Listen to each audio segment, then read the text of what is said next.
to work toward her King Pigeon, we're gonna have Jackie strap the back foot and reach same hand as foot toward the strap, all right?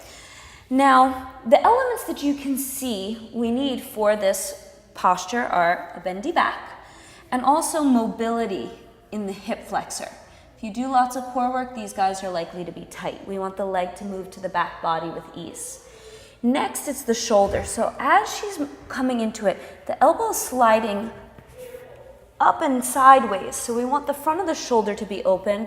And then at the same time, we want the shoulder to be able to move to the back body with ease. So two different ways we're gonna stretch the shoulders to prepare.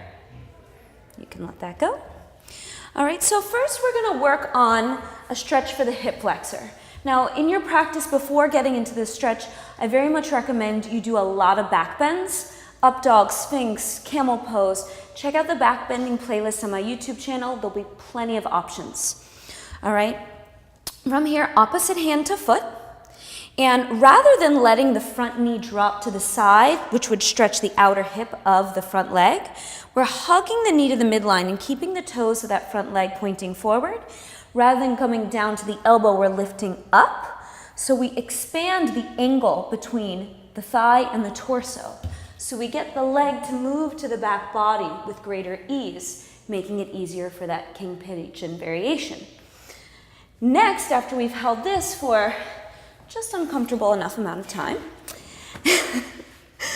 we're going to practice the folded cactus. Now the arm is bent rather than straight because when the arm is straight, the elbow tends to take some of the torque, and we want to keep the stretch to the front of the shoulder. She'll roll onto her right hip, looking to the left, and open up that shoulder. I recommend holding this for a nice, juicy, golden, delicious amount of time. Yes, just like that apple. No more comment to follow that one up. Okay, and then lastly, we're gonna focus on that shoulder opener with the strap. So this one, it's useful to have a partner for. All right, Jackie will cross her legs. Now, she's going to take both arms overhead.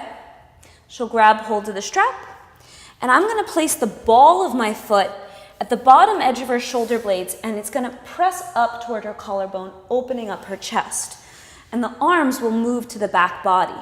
Now, as you're working with someone, make sure there's clear communication because this could potentially be hurtful. So you want to make sure person being stretched is mature enough to know their limits. How are you doing? So good. So good. All right, so I'll slowly increase pressure until she reaches her edge, and then we'll hold.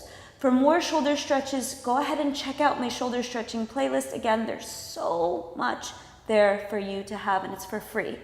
If you don't have a buddy to help you out here, keep the strap in this hand. You can take the other arm and actually turn so your back is to the camera, to the strap. And rather than focusing on working this hand up the strap, she's gonna pull this arm away. So actually slide your hand down the strap and then pull that arm to the back body. Ah, yeah. So we're getting that same opening. It's not as powerful without a buddy, but it's still effective, right? Yeah, she's digging it.